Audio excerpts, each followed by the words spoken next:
Congomani partout dans le monde de Bolanda Kabiso. Merci beaucoup. La confiance, fidélité au Bossala Kangai. Moi, Nabino, Rachel Gikanji, la perle rare de la presse, la baleine de la presse congolaise. Je dis merci à tous nos abonnés, à tous nos partenaires. Une fois de plus, on va s'abonner, veuillez vous abonner sur notre chaîne de référence.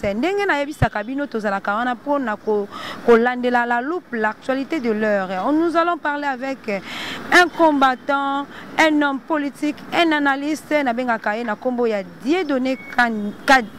Kaninda, Dieudonné Kaninda, naye toko beta maso na mokolo ya lelo, les défenseurs de RAM, toko solanae maye kota la politique, toko solanae maye kota la vie sociale na biso na République démocratique du Congo. Wana na ko ebisa mon caméraman ya ko fongola ngai na solama moke na mwana mboka, mbote mwana mboka Dieudonné. Mbote mama Rachel, mbote na batu nyonso ba abonné ya Rachidi TV News. Et puis bah, Congolais de partout Bazali, je vous aime beaucoup. C'est autour il y a des thématiques que Zali déjà annoncé, c'est ce que ça là que non bah Congolais bah ce qui se passe dans notre pays. Et voilà, merci beaucoup. Comme on vous dit, nous sommes là pour l'actualité de l'air. Mon amboka de donner bonne santé. Il y a G7 d'abord pour tout côté la Macamos. G24. G24. G24 elle est kotambola malamu. Ilongo na mokambina yango mwana mboka honorable Jean-Marie Lukulasi. G24 ali kotambola malamu kaka na mission na yango ya oyo babi ko encadrer to bilenge kozongisa bango ko tabango toujours na société et puis lisusu na etumba oyo to ali nango ya ko combattre consommation abusive ya drogue o bazo benga mikolo bombe kaka nde nous avons été instruits par notre chef que moto nyonso to komona moteki bombe to momeli biso to kokanga to kobete ete to komema ende na acquis de droit pa bato esengeli batambisa ye bakanga ye ya voilà to aki kosenga demande na biso gouvernement ya mbaki yango ya création ya centre de désintoxication pona kozwa bilenye wana consommateur ya drogue bombe ba désintoxiquer bango na centre de désintoxication dans un processus il y a rééducation, réinsertion et puis désintoxication et puis ko zongisa bango na société ko rendre bango utile ya mwana nde alaki moi mon cœur fallait koloba mon cœur na mai tozaki ko sala na mboka biso Congo démocratique.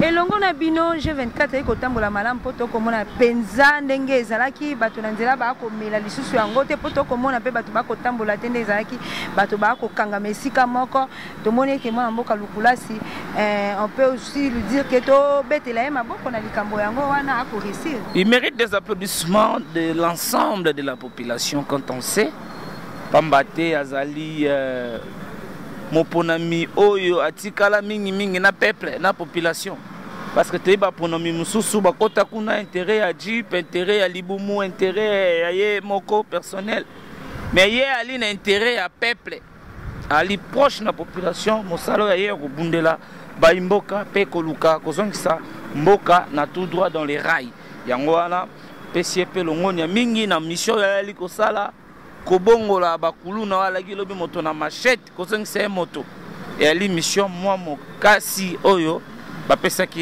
ye moko azwaki ko encadrer bilenge et puis na bosalisi bato et puis na sepelaka mingi na ye pona likanisio ya ye to mateya na ye apesaka biso mokolo nyonso ezaka mibale bolingo pe bokaboli donc c'est-à-dire amour et partage kolinga moto kolinga ba congolais kokabola moke ozali na yango nzamba pesio kokabola yango na bato bazangi bato bakeleli yango wana nde zali moko kati ya ba mission na biso yango wana pe zali moko kati ya ba malakisi to pe ba enseignement ya mwana mboka honorable Jean-Marie Lukulasi. À part kopesa ba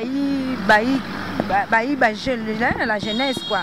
Pas kopesa bango misala auto komona bako baleyeki na banzela bako kombola na banzela ezali na eloko mususu o bo programmaki lokola été loko kotsa bango ba o bazali na no bana mikie kokotsa bango na ba été lui le G24. Le G24 a organisé plusieurs formations misusu tindi bango na ba formation ya mécanique ba formation ya ajustage na ba atelier ebele bali ko sala bali ba bilenge même ba pesa maboko na bango force na bango makasi na bango pona kobongisa mboka okomona bango na assainissement, okomona bango bazopesa main d'œuvre na maezo salema na ville ya Kinshasa et aussi à travers la République pour na likanisi wana ya G24 ya mwana mboka Jean-Marie Lukulasi. Ouais, merci beaucoup Bayi Kongomani to kokota na sujet na biso ya mokolo na lelo mwana mboka Dieudonné Kaninda to yambi yo na esika oyo kolobela biso na chaîne na biso Rachidi News TV mais comment on a été ndenge nino koko sala évaluation pendant 2 ans et demi oyo mwana mboka le président de la République démocratique du Congo mwana mboka Félix Fachi. Na 2 ans oyo ya mwana mboka sali na bokonzi ya en tant que chef de l'État. Il faut reconnaître qu'il y a des grands signaux. Et là, on a un changement. Et là, il y a un phénomène d'autorité morale. Et là, le phénomène d'autorité morale est sauté. Là, il y a une majorité morale qui fonctionne sur base d'un individu. Et là, il y a une majorité qui fonctionne pour l'intérêt de la population. Lobby, elle a une justice instrumentalisée. Et la justice, c'est Ali qui a lobby, une institution qui existait que de noms. Mais aujourd'hui, nous avons de fortes institutions. Lobby, on a entendu le phénomène homme fort, le phénomène intouchable. Mais aujourd'hui, avec l'état de droit, plus question des intouchables, plus question des hommes forts, mais des institutions fortes. Ce sont des signaux et des avancées très grandes, très significatives, ce qui prouve suffisamment que non, le pays a pris déjà un autre vol, un autre volet pour Nanini, Mboka et Bonga. Hier, l'enseignement de base qui était consacré par la Constitution comme un droit qui était reconnu, garanti, na Congolais Nyonso, qui était resté comme un slogan. Mais l'enseignement de base est bel et bien gratuit et la gratuité est effective dans l'ensemble du territoire national. Le Biwana, les passeports congolais étaient chers, les passeports coûtaient trop cher, les passeports étaient luxueux pour avoir un passeport. Mais aujourd'hui, tous les Congolais ont une obligation d'avoir un passeport n'a pris assez. Hier, les billets d'avion quittaient Lubumbashi, Mbujimai, Kananga, Chikapa, Mbandaka, Goma, c'était coûtait trop cher. Mais aujourd'hui, avec l'arrivée du président Félix Antoine Tshisekedi au pouvoir, les lots passeports congolais, les lots billets avion Kinshasa, Lubumbashi à $195 qui étaient hier à $340, à $400 dans de certaines compagnies d'aviation. Donc c'est ça qui montre à suffisance que hier, les activités publiques n'étaient pas garanties. Au moment où je vous parle, les gens de la Mouka sont tentés de tenir leur meeting sans être inquiétés, sans avoir envoyé des militaires à les boutous journée mobimba. Parce que nous, à l'opposition, il y a une organisation, il y a marche, il y a meeting, lié à meeting, au Koka, la police, il y a l'Isano Ndembo, aujourd'hui, avec l'état de droit, aujourd'hui, avec l'arrivée du président Félix Tshisekedi, il n'existe plus de prisonniers d'opinion, il n'existe plus de prisonniers politiques. Aujourd'hui, les Congos, ils volent Moussoussou. Et Lelo, hier, nos équipes de football, avec les Bimana, Balaki, pour déplacer, il fallait le président de l'équipe, mais le gouvernement responsable, et les autres équipes en charge. Donc, c'est ce qui prouve que non, il y a de très grands signaux, il y a changement, il y a un beau canal sur l'accent que les pays, ils sont déjà en vol Moussoussou pour na Kobongisa Mboka. Yangwana na 2 ans déjà au pouvoir, il y a des grands signaux qui permettent que Mboka et Kende Liboso. Des grands signaux, mais au Koeba qui des grands signaux, on a photo qui est d'un côté moins positif, il y a social, nabiso, si le comme marché kaka bien te ba Mboka ba kolia malamote, transport ezaka kandenge zalaki, makambo mosusu ya nzela et ko sala makama malamte. Quels grands signaux eux comme mabiso na ba élection 2023. Il faut comprendre les gens. Na Congo Mboka Nabiso, les gens pensent que lorsqu'on parle de la sociale, est-ce qu'on a dit que la ventre affamée n'a pas d'oreille? Zela, maman, Nzala. Nations Unies Azali na programme alimentaire, on va bengi PAM, programme alimentaire mondial. Oye bundisama mbetali Nzala. Nzala ne la na Congo te. PAM Nzala existera na Congo te. Et alimoko, il y a une organisation des Nations Unies qui existe à travers le monde. Hein? Problème en Congo, les années, 32 ans, Babomimboka, 18 ans, Nzala. Congolais liramba moko du coup alia. Au ventre famé n'a pas d'oreille. Yo kolia pendant qu'insécurité se battre plein nango. Yo kolia après avoir kolia. Moi na fa ke kelasi. Après avoir kolia. Motofa bimaluka mosala. Mais si lelo tellement babomi biso to na nzala to komi ko résumer nyonso kaka na libumu. Alors même ba Congolais ba mo réfléchir na cerveau te ba mo réfléchir na libumu na kolia nini na kosala nini.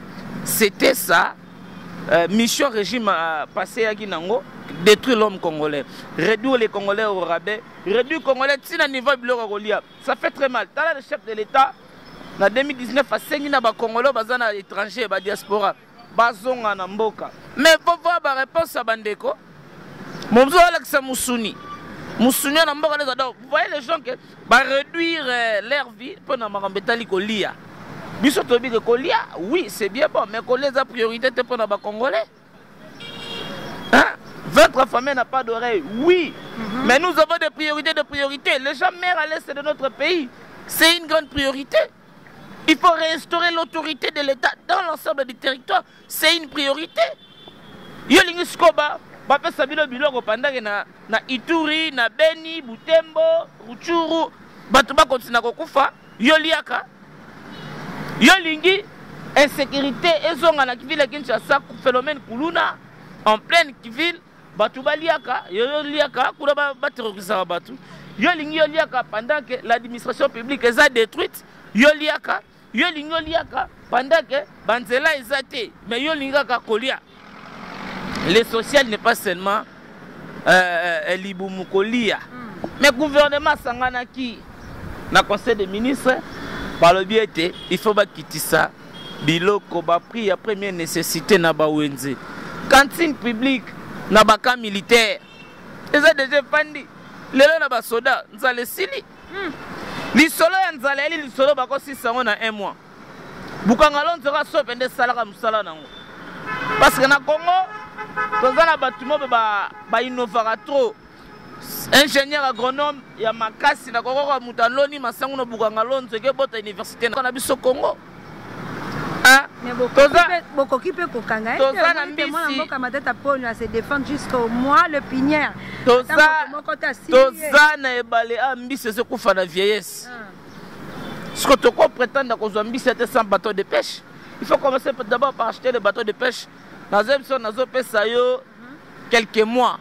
Ba toilette se bando tonda ba Congolais ba osongela santé na biso kala minene ora batu ba ko ba santé parce que ba kolia faire ko 6 na ba mususu kolia ezana ngo bien oui mais ce n'est pas vraiment une priorité. La priorité des priorités c'est la sécurité sociale, c'est la sécurité l'intégrité territoriale ya mboka na biso monguna kotate. Il y avait plusieurs priorités et le régime passé Mboka en compétition. Maintenant, il fallait un régime responsable qui pouvait remettre tout dans les rails.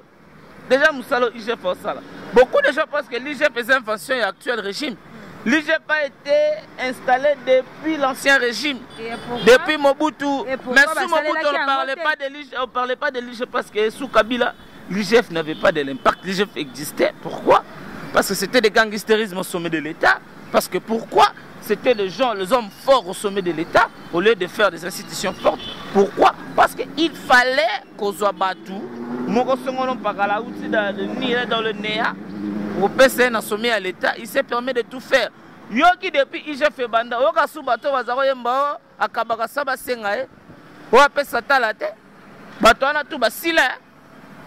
Parce que l'IGF a une patrouille financière, misolo à l'État, na émission Maman Keba. Keba na misolo à l'État. Moi, je suis de candidat, je suis continuer na mama solo na biso pour l'insécurité na niveau ya est. Est-ce que la prolongation ou ba conseil na biso ya état de siège et kosimba to auto ko benga ngo 9e prolongation et kosimba to ko koma nango wapi. C'est de siège et ko continuer et ko koba jusqu'à quand? État de siège, le chef de l'État lobakiango devant la tribune des Nations Unies. Et Kolombaka Mokolo, population na Kimia, quand na est de notre pays il n'aura pas la paix, l'état de siège continuera à demeurer. L'état de siège continuera à demeurer. Donc on n'a pas l'idée. Tous on a idée. to bosana ngai kuna société de chef de famille pendant 10 ans. Ah oui? Président Bosolo ben ba député ba quitter ba groupe armé.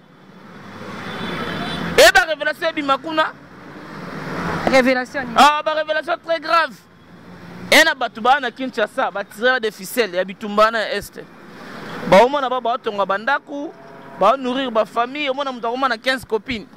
Na mbongo ya biso ya makila na mbongo mboka mbongo makila ya batu. Balia na Kinshasa. Il y a des gens état de siège et reversé cop na bango. Si tant président Boss qui bango na ba député quitter les groupes armés c'est en connaissance de cause. Voilà. Veuillez vous abonner, Ndetolo Barakaka, vous s'abonner massivement à Katia Rachidi News TV. Mon ambo kato kota na likambo etali Ram. Ndenge yo moko ko mibengama. Le défenseur de Ram. Mon ambo ka die donné candidat. Tomoni yo oko défendre Ram na likambo nini. Ministre Kibasa a pesi biso a lobeli biso makambo okuto peuple congolais ko kondima yango te ngali likambo Ram oyo ko pesa nga passe. Et voilà, mon collègue lelo ezana mo tuna oyo ko bisa biso Ram dans notre pays. Est-ce que c'est nécessaire ya ko kupaka batu ba unité na marque wana? Pesa nga ta expliquer ba congolais ce qui c'est réellement les Ram. D'abord les Ram par définition c'est une abréviation. Par définition, dans le registre des appareils mobiles. RAM, attiré qui base légale na Ewapi. RAM est qui créé par un décret du Premier ministre en 2012 Mouzitou. Le décret portant création et fonctionnement de l'autorité de régulation des postes et de télécommunications RTPC. Le RAM n'est pas une taxe. C'est une rémunération ou encore une redevance de services et de perception de l'RTPC. Donc, il y a redevance, il y a service et il y a perception, il y a RTPC, autorité de régulation des postes de télécommunications. Yende à Luana pour constituer RAM. Et le RAM en question n'est pas une invention congolaise. Le RAM est installé été mise en place sous la recommandation de l'Union internationale de la télécommunication. Nous avons instauré un système RAM. Déjà, nous, dans notre pays, on paye moins que les autres pays. Dans Rwanda, on fout RAM plus que ça. Peut-être comme on a changé, mais c'est la même procédure, c'est la même chose. Peut-être une appellation na Tunisie, on paye le RAM plus que chez nous. Na Afrique du Sud, un pays qui se dit démocratique, nous devrons, nous les citoyens, être capables de contribuer pour la bonne marche de notre pays. Le RAM n'est pas mauvais, le RAM en soi n'est pas mauvais. Qu'est-ce qui a causé comme problème dans Marambetali RAM? Vous voyez les services des réseaux de télécommunications. Babanda ko soutire biso ba crédit avant RAM existait. Or ça c'était au bengité au commis ça pour faire que. Maintenant ces gens-là ils ont compris qu'avec le RAM va servir à identifier, identifier le téléphone que nous avons, à connaître le nombre des abonnés. Parce que le RAM concerne les téléphones pour lutter contre la piraterie, pour combattre le vol de téléphones. Parce que nous sommes victimes. Il y a Moïbe et Ming, il y a des téléphones. Et ces gens-là ont compris que, ils ont présenté des chiffres moussous, il y a des abonnés dans l'État congolais. Or, ce n'est pas ça. Mais avec les RAM a réussi à identifier le nombre de consommateurs, nombre d'abonnés au Bazanango.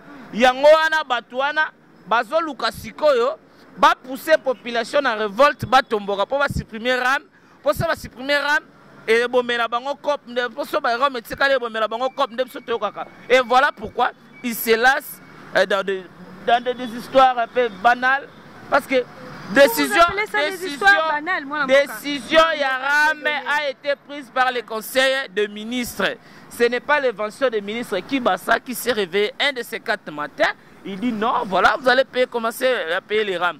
Le problème qui est là, la modalité de paiement, façon de la crédit n'est en côté. Mais le RAM en soi n'est pas mauvais. Le RAM n'est pas mauvais. Et puis que ce que vous avez payé, il y a un peuple qui va gorger. Mais pour les camo et les RAM, le peuple congolais va aussi capon. Moto a causé la 50. par exemple 1000 francs kosomba 50 unités na 50 unités ana kosomba azana mbongo ta ko benga pour que solution moko yela ye na quand il y a problème mais côté la kosomba 50 unités ba botoli yango. Voilà le problème dans notre pays, voilà le problème qui se pose na peuple. La émission maman rameza invasion congolaise té hein rameza liwana parce que bambongo za persi na ram. Le ministre a été interpellé à l'Assemblée nationale par une question orale et débat. J'encourage déjà notre député qui avait pris cette initiative. Et le ministre est venu répondre à l'invitation à l'élu. Après, qu'est-ce qui s'est passé dans la plénière wana? La ministre, la députée Maman Odette, elle est venue pour la colober là que non, il y avait de l'argent qui était circulé au sein de l'Assemblée.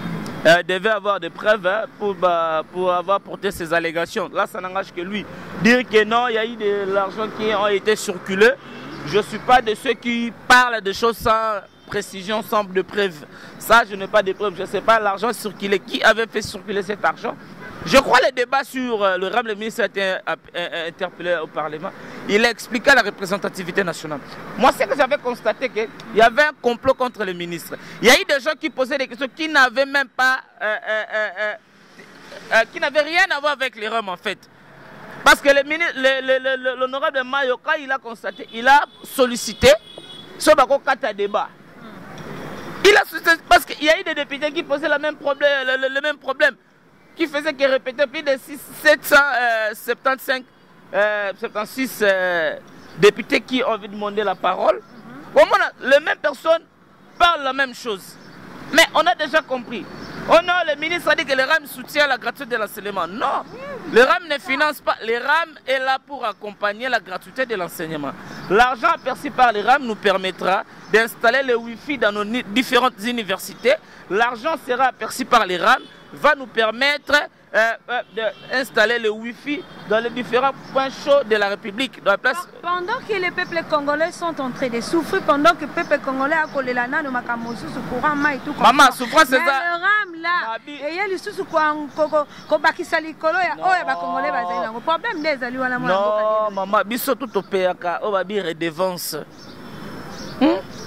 Rame ali na problème te, problème ali na rame ali modalité de paiement. C'est que Bassali, il fallait d'abord commencer à moraliser les gens. Les rames là, moi j'encourage le peuple congolais de partout où ils sont.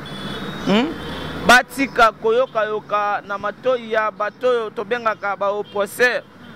Ba yini mboka bato balingaka mboka tombwama. Parce que tous ces gens qui critiquent les rames, qui amènent des propositions sur les rames? Parce qu'on ne peut pas critiquer ça, donner des pistes de solutions. Et puis surtout ça, on peut aussi aider le gouvernement à bien évoluer.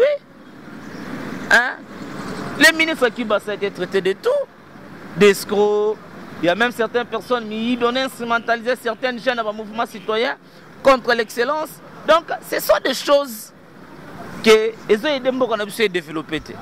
Comme le s'est développé dans la Congo, il faut nous les citoyens contribuer pour Namboka. Ceux qui me continuent à yibia, c'est le peuple togangarat. Moi yibia quand même pas c'est tout foutara population limitée. Et la population n'a pas de responsabilité.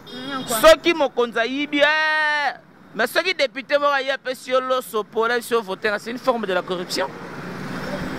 Un député qui vient corrompre la population. Oh, Moussala député au Kaboulé là-bas, sauter. Moussala député contre Zoliaté. Non, député est là pour créer des lois. Pour plaider votre problème au niveau national. Et ils l'ont fait, Bazo Salangote. Bazo Salango, député Baza Bassal et la peuple. Ils regardent que l'air. Honorable Jean-Marie Lukula Satal a intérêt général. C'est tellement l'honorable Jean-Marie. Ah, t'es balé, belé, n'a pas de député Bassal et la peuple. Député Bali consciencieux.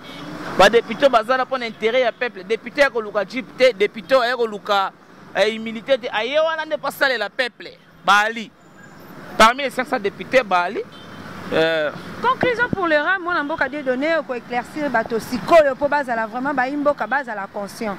parce que tout le monde est likambo malgré peuple écolé la main et qu'on continue ramer écolé à chaque mois vraiment tout lingi par congolais va comprendre le Congo malam pour pas citer et puis sensibilisation à niveau petit peuple il faut les à l'avant qu'on banda likambo moins sensibilisation pour que les gens aient conscience na eloko elinga kokome la biso peut être que ça yango mais le gouvernement ne le font pas.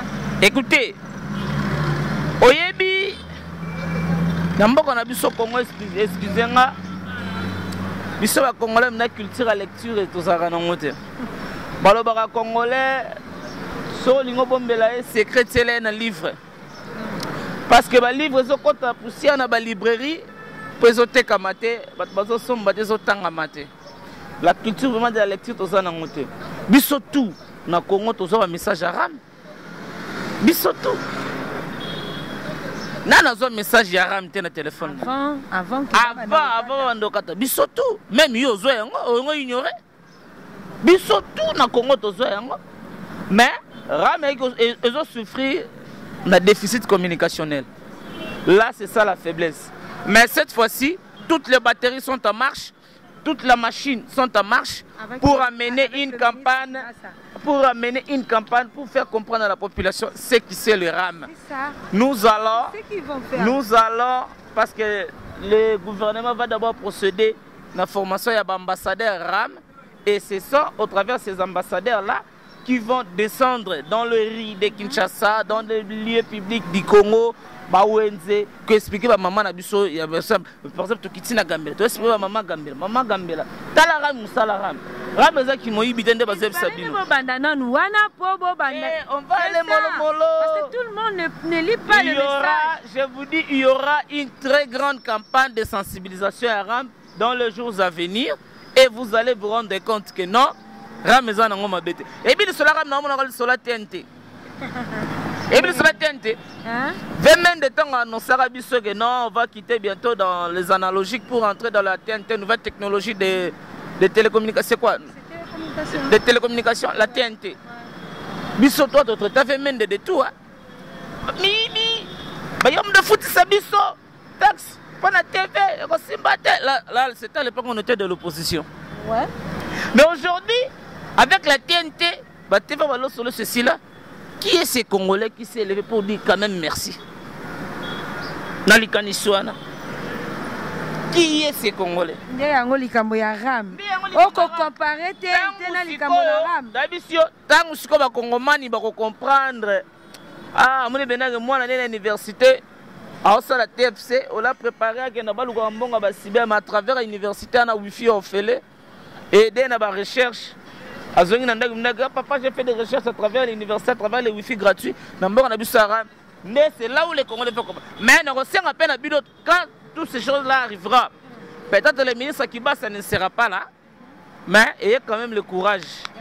Il y a le ministre Kibasa, non pas seulement merci Limbisa Bisso. Parce qu'il est traité de tout. Ça fait très mal. Un père de famille, hein, qui a des enfants, un grand responsable de la République, qui soit traité ainsi, ça fait très mal. Ça dérange. Ça dérange. Pour retenir, lui, il était prêt pour venir répondre. Première fois, c'était le Conseil des ministres. Et deuxième fois, il y a un communiqué, il y a un rapporteur de l'Assemblée nationale qui avait reporté la plénière à une date ultérieure. Et c'est notre affaire. Donc, de la réponse, il y a Souka, pour réellement le RAM. Il sera là. Les RAM vont toujours être là. L'Europe va toujours exister.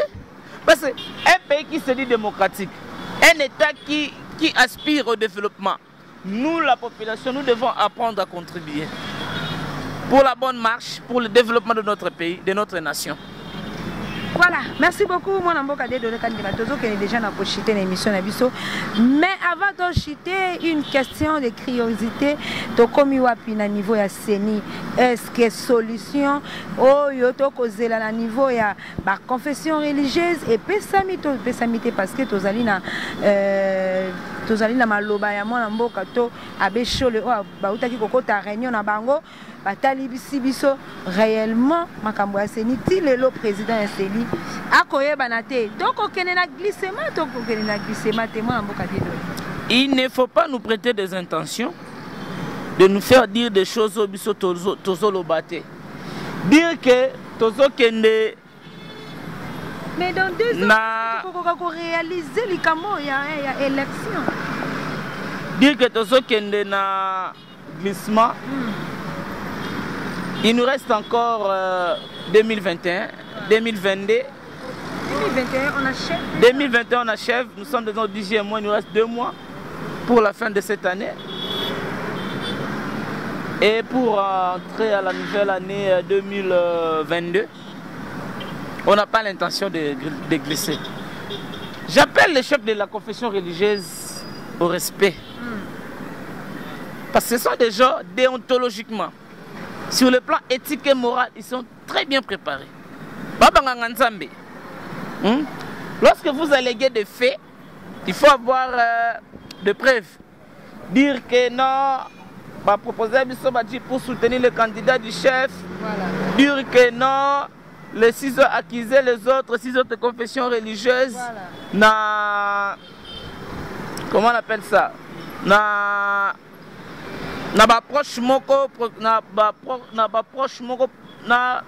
Le parti en place, le pouvoir en place. J'ai dit ceci, Baba Ganganzambe, Baluka Kimia, Bakutana, Basangana, pour n'avoir intérêt à Mboka. Parce que Baza Bato, ok, Babi problème y a population de Ngezali. Baby passe ya peuple. Mais quand on a guerre Rwanda, c'est inadmissible. Soutenir alors, Kadima. Moi personnellement, je suis de l'Union sacrée. Nayoka décision mon côté Union sacrée bimi, to autorité mo IDP sabi que va soutenir Denis Kadima. Peut-être donnez-moi cette information. Nayebi angote. Eza, au moins m'embellega na Seni, Lelo.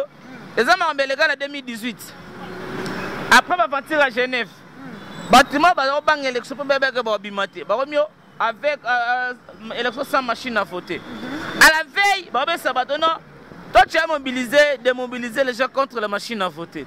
Et nous avons dit ceci, avec un seul la machine à voter, nous allons aux élections. Et alors, c'est ça, écoutez maman, je vais chuter. C'est ça le même manœuvre qu'on nous amène aujourd'hui. Et je vous dis encore, avec ou sans Kadima, allons aux élections et nous allons gagner. Voilà, merci beaucoup. Nous sommes arrivés à la fin de notre émission.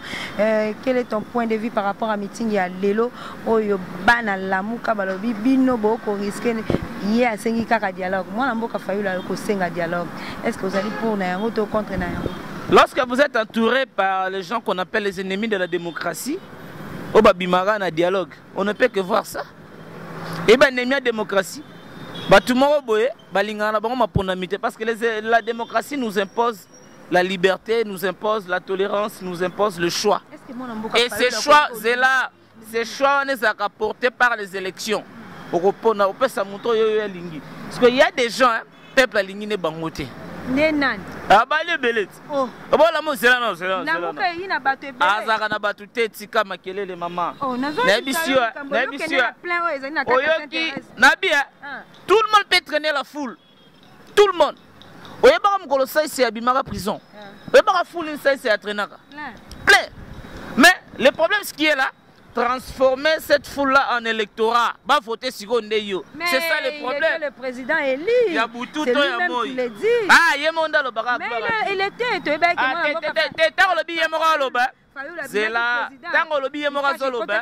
le droit des rêves est reconnu à être humain sans rêver. Est-ce qu'il y a mais c'était rêve. Mais il est président, il a été élu où? Et proclamé où? Il a prêté le serment où? Parce que lorsque c'est la CENI qui donne la publication provisoire, la CENI proclame et la Cour constitutionnelle confirme. Mais la CENI a proclamé vainqueur aux élections Tshisekedi Tshilombo Félix Antoine.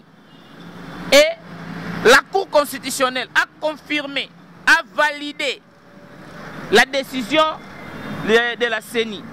Et maintenant, qui es-tu? Si vous avez eu à contester, faut amener des preuves. La Cour constitutionnelle a jugé la requête portant contestation des résultats des élections de 2018 recevable non fondé.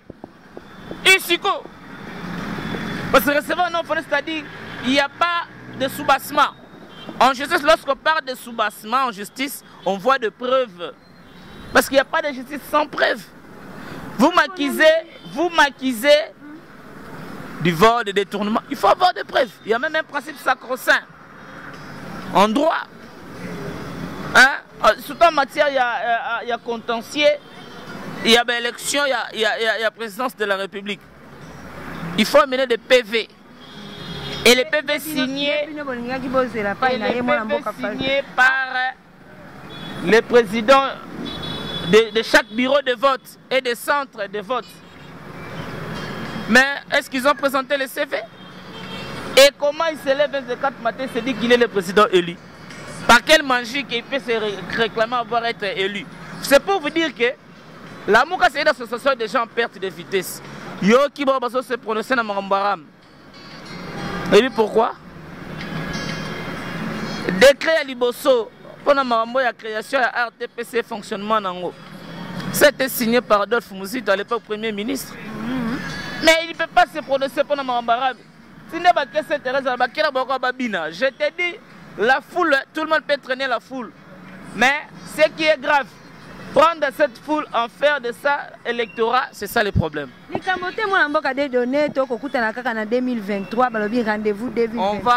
On va écraser tout le monde. Parce que l'Union sacrée, l'Union sacrée, c'est l'équipe nationale de députés. L'Union sacrée, c'est la sélection, il y a des députés.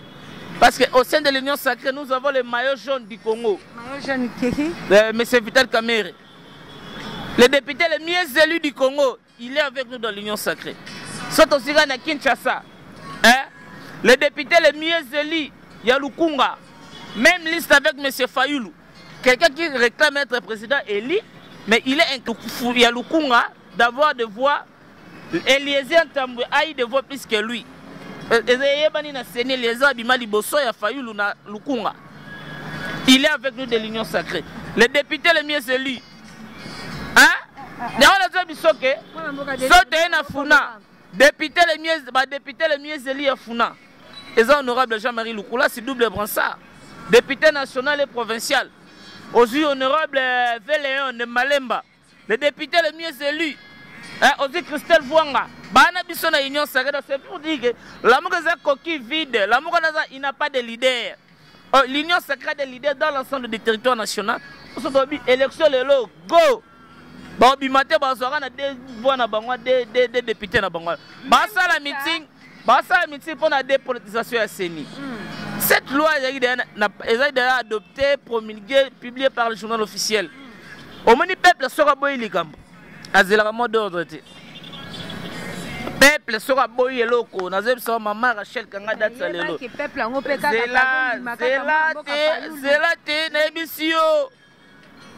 C'est ça le jeu démocratique.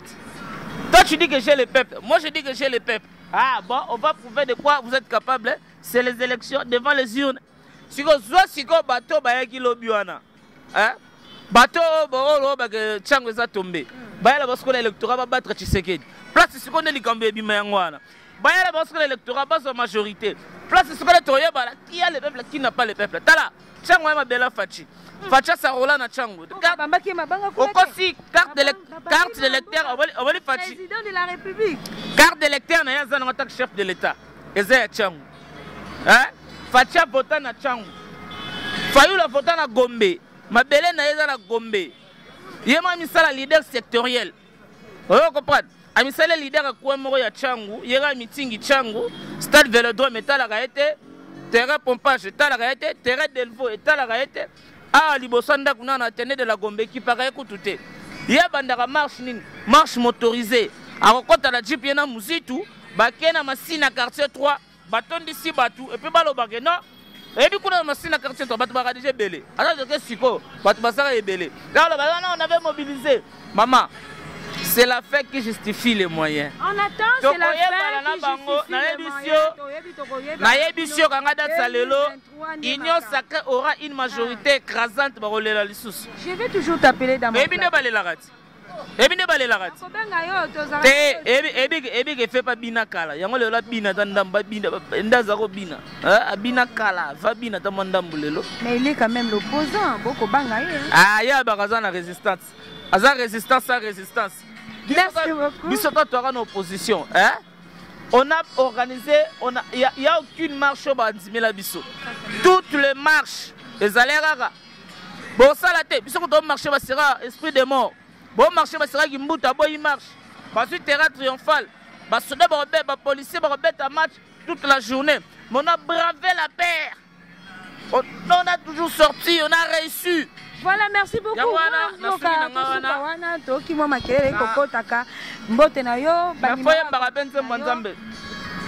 Napesi nangaka mbote na honorable Jean-Marie Lukulasi. Napesi mbote na ba Congolais nyonso. Napesi mbote na bakambi nyonso G24 kobanda na DG, DGA et conso. Napesi bino nyonso mbote, je vous aime tous. Napesi mbote na ba Congolais nyonso. Mon numéro de téléphone, je suis joignable au numéro plus 243 81 32 555 89. Merci beaucoup, vous nous trouverez à la prochaine occasion. Ceux qui beaucoup Nabiso Lisusu, vous s'abonner une fois de plus à Rachidi News TV, mon partenaire, nos abonnés. Bye bye bye pour aujourd'hui.